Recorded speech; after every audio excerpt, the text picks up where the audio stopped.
우리 좋으신 주님의 은총과 평안이 여러분 모두와 함께 하시기를 빕니다. 우리 김정현 집사님께서 성경을 읽어주실 때마다 제 마음에 감동함이 있습니다. 이 입체적인 성경 읽기가 무엇인지를 잘 보여주셔서 감사합니다. 오늘 우리가 읽은 이 거지 나사로와 또한 부자 이야기는 성경에서 매우 유명한 이야기죠. 아마 많은 분들께서 이 이야기를 이미 알고 계시리라 생각합니다. 오늘 말씀에 등장하는 부자는 살아서 일반인들이 상상할 수 없는 그러한 고급 옷을 입고 또한 하고 싶은 것들을 다 하고 즐겁게 살았다고 성경은 적고 있습니다. 그의 호화스러운 삶은 아마도 모든 사람들의 이목을 집중시켰을 것이고 많은 사람들이 그의 삶을 아마 부러워했겠지요. 우리 교회에서도 가까운 곳, 그곳에 많은 헐리우드 스타들이 살고 있죠.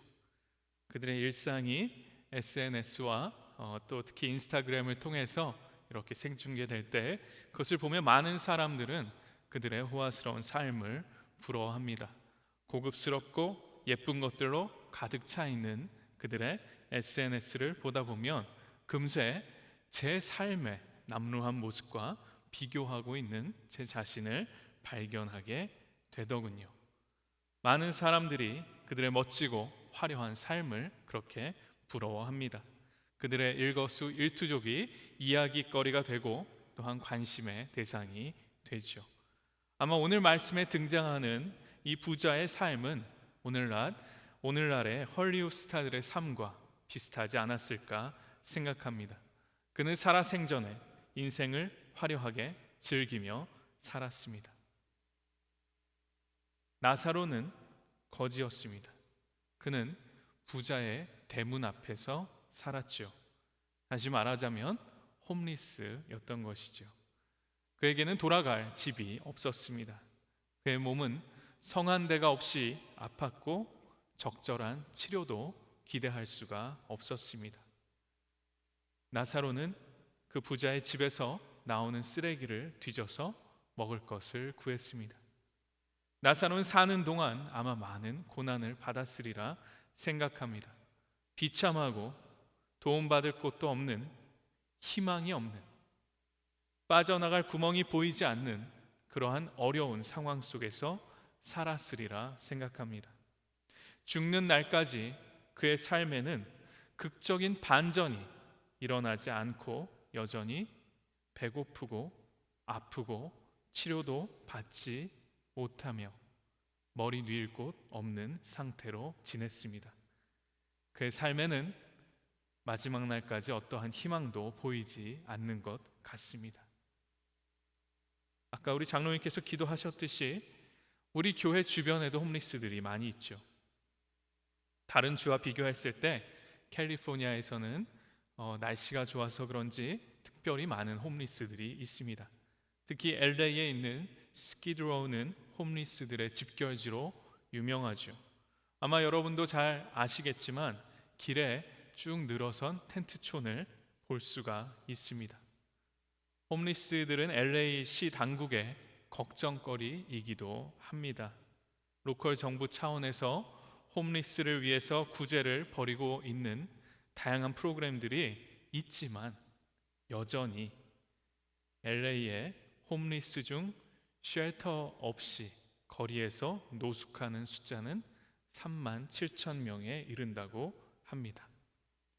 노숙하는 분들 중에는 저희가 Take Six 미니스트리를 하기 때문에 저도 잘 알지만 약물 중독이나 정신적인 문제 등 어려움을 겪는 분들도 있습니다. 그렇지만요, 다 그런 것이 아니더라고요. 그 중에는 경제적인 문제로 인해서 여성과 어린아이 또는 온 가족이 뜻하지 않게 노숙을 하는 경우도 늘어나고 있습니다. 캘리포니아의 이 높은 주거 비용 때문에 그 숫자는 점점 늘어나고 있다고 합니다.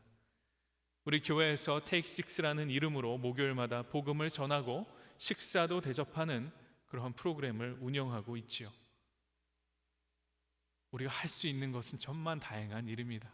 그러나 여러분, 일주일에 우리는 고작 한 끼만 대접할 수 있을 뿐이죠. 모든 식사를 챙겨주기는 불가능합니다. 그분들이 쉘터를 찾기를 간절히 바라지만 교회를 그분들의 쉘터로 내어드리기에는 또한 내부적으로 해결해야 할 많은 문제들이 있습니다. 우리가 약간의 도움은 될 수 있지만 근본적인 문제들을 해결할 수는 없습니다.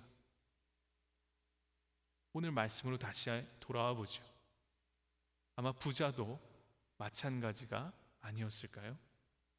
그가 아무리 부유했더라도 당시 그가 살던 사회에 가난의 문제를 다 해결할 수는 없었을 것입니다. 여러분, 여기서 제가 여러분께 질문 하나 드리고 싶습니다. 그렇다면 오늘 말씀에 등장하는 부자는 무엇을 잘못한 것일까요? 반대로 나사로는 무엇을 잘한 것일까요? 우리가 살아가는 이 LA의 홈리스 문제를 해결하지 못하고 있는 우리 역시 죽은 뒤에 부자와 같이 영원한 형벌에 처해져야 하는 것일까요? 우리 힘으로는 그 문제를 다 해결할 수 없는데도 말이죠. 누가복음의 부자와 나사로 이야기는 과연 우리의 삶 가운데 어떠한 이야기를 해주고 있는 것일까요? 오늘 이야기의 후반부를 조금 더 살펴보기 원합니다. 오늘 이야기 후반부에서는 상황이 완전히 역전이 됩니다. 부자는 죽어서 지옥에서 고통을 당하고 있고 거지 나사로는 죽어서 아브라함의 품에 안겨 있습니다. 부자는 너무 고통스러워서 물 한 모금을 청하지만 아브라함은 우리와 너희 사이에는 큰 구렁텅이가 놓여 있어서 건널 수 없다고 말합니다. 살아있을 동안에 부자는 온갖 호사를 다 누렸지만 나사로는 온갖 괴로움을 겪어서 사후에는 나사로는 위로를 받고 부자는 고통을 당하고 있다, 아브라함은 설명하고 있죠. 여러분, 이 설명이 이해가 되세요?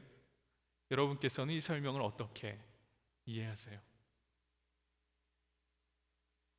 여러분, 오늘 말씀 가운데는요, 믿음이라든가 불의한 부자의 생각이나 부당한 행동은 나오지 않습니다.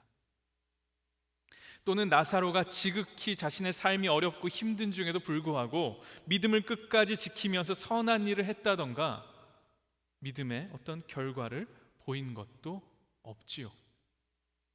어떠한 행위를 통해 의에 이를만 하고 그러지 않고 하는 그런 모습이 전혀 오늘 말씀에는 보이지 않습니다. 단지 부자는 럭셔리하게 살았고 나사로는 홈리스로 살았습니다. 이것이 그들의 사후에 고통을 받고 있는 이유가 될까요? 만약에 그렇다면 이것이 정당하기는 한 것일까요? 지난주에 우리는 누가복음 16장, 오늘 우리가 읽은 말씀과 같은 장에 1절에서 13절에 나오는 불의한 청지기에 대한 이야기를 나누었습니다. 불의한 청지기의 행동은 여전히 옳지 않은 것이었지만 그 이야기를 통해서 예수께서는 제자들에게 그들의 생각과 행동에 급진적인 변화를 촉구하셨지요. 하나님과 맘몬 둘 중에 하나를 택하는 결정을 내리도록 말입니다. 13절의 말씀에서와 같이 한 종이 두 주인을 섬기지 못합니다. 이 말씀과 같이 우리는 하나님과 맘몬을 함께 섬길 수 없습니다. 더불어서 누가복음에는 가난한 사람들에 대한 하나님의 편애가 곳곳에 등장합니다. 가난한 사람이 복 있다 하신 말씀과 더불어서 사회의 약자들과 작은 사람들을 향한 하나님의 특별한 관심과 보호하심이 잘 드러나 있습니다. 그러나 이 말을 옆에서 전해 들은 바리새인들은 예수를 비웃습니다. 누가복음 16장 14절입니다. 돈을 좋아하는 바리새파 사람들이 이 모든 말씀을 듣고 나서 예수를 비웃었다. 바리새인들은 돈이 없으면 아무것도 할 수 없다고 생각했습니다. 성경은 그들을 돈을 좋아하는 사람들이라고 표현합니다. 그들은 스스로 하나님을 잘 섬기는 경건한 사람들이라 생각했지만 예수께서 하신 이 말씀을 통해서 비추어 보자면 그들은 만몬을 섬기는 일에 더 가까웠던 사람들이라 할 수 있습니다. 그들은 스스로를 의로운 사람들이라고 떠들어대며 다른 사람들 앞에서 자신의 의의를 드러내기를 즐기지만 예수께서는 그들에게 경고하십니다. 너희의 마음을 하나님께서 아신다. 그들을 향한 하나님의 심판은 이미 내려졌습니다. 그들의 탐욕스러운 마음을 하나님께서 이미 아신다고 하셨기 때문입니다.